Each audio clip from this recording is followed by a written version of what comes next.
Michael Jackson 150 साल जीना चाहता था। किसी के साथ हाथ मिलाने से पहले दस्ताने पहनता था, लोगों के बीच में जाने से पहले मुंह पर मास्क लगाता था। उसकी देखरेख करने के लिए उसने अपने घर पर लगभग 12 डॉक्टर नियुक्त किए हुए थे, जो उसके सर के बाल से लेकर पांव के नाखून तक की जांच दिन प्रतिदिन किया करते थे। उसका खाना लेबोरेटरी में चेक होने के बाद उसे खिलाया जाता था। उसको व्यायाम कराने के लिए 15 लोगों को रखा हुआ था।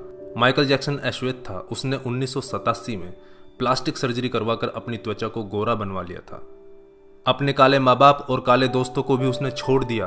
गोरा होने के बाद उसने गोरे माँ बाप को किराए पर लिया और अपने दोस्त भी गोरे बनाए।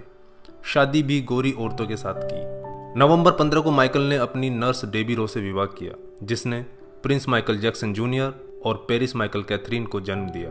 वो 150 साल तक जीने के लक्ष्य को लेकर चल रहा था। हमेशा ऑक्सीजन वाले बेड पर सोता था। उसने अपने लिए अंगदान करने वाले डोनर भी तैयार कर रखे थे, जिन्हें वह खर्चा देता था ताकि समय आने पर उसे किडनी, फेफड़े, आंखें, किसी भी शरीर के अंग की जरूरत पड़े तो वह उनको आकर दे दें। उसको लगता था कि पैसे और अपने रसूख के बदौलत मौत को भी चकमा दे सकता है, लेकिन वह गलत साबित हुआ।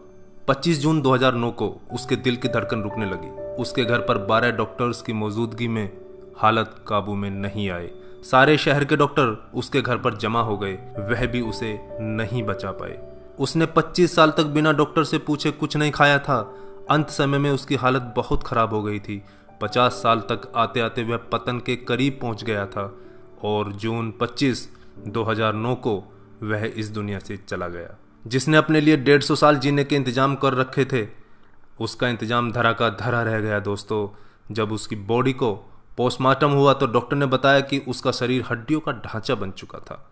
उसका सिर गंजा था, उसकी पसलियां, कंधे, हड्डियां टूट चुके थे। उसके शरीर पर अनगिनत सुई के निशान थे। प्लास्टिक सर्जरी के कारण होने वाले दर्द से छुटकारा पाने के लिए एंटीबायोटिक वाले दर्जनों इंजेक्शन उसे दिन में लेने पड़ते थे। माइकल जैक्सन की अंतिम यात्रा को लगभग 2.5 अरब लोगों ने लाइव देखा था। यह अब तक की सबसे ज्यादा देखी जाने वाली लाइव ब्रॉडकास्ट है। माइकल जैक्सन की मृत्यु के दिन यानी 25 जून 2009 को 3:15 पर विकिपीडिया, ट्विटर और इंस्टा मैसेंजर सभी क्रैश हो गए थे। उसकी मौत की खबर का पता चलते ही गूगल पर 8 लाख लोगों ने माइकल जैक्सन को सर्च किया। ज़्यादा सर्च होने के कारण गूगल पर सबसे बड़ा ट्रैफिक जाम हुआ था और गूगल क्रैश हो गया था। 2.5 घंटे तक गूगल काम नहीं कर पाया था। मौत को चकमा देने की सोच रखने वाले हमेशा मौत से चकमा खा जाते हैं दोस्तों। कुल मिलाकर सार यही है कि बनावटी दुनिया के बनावटी लोग कुदरती मौत की बजाय बनावटी मौत ही मरते हैं। क्यों करते हो गुरूर अपने 4 दिन के ठाठ पर? मुट्ठी भी खाली रहेगी जब पहुंचोगे घाट पर। क्या हम builders, interior designers, caterers, decorators के लिए कमा रहे हैं दोस्तों? हम बड़े बड़े कीमती मकानों और बेहद खर्चीली शादियों से किसे इंप्रेस करना चाहते हैं? क्या आपको याद है कि 2 दिन पहले किसी की शादी में आपने क्या खाया था?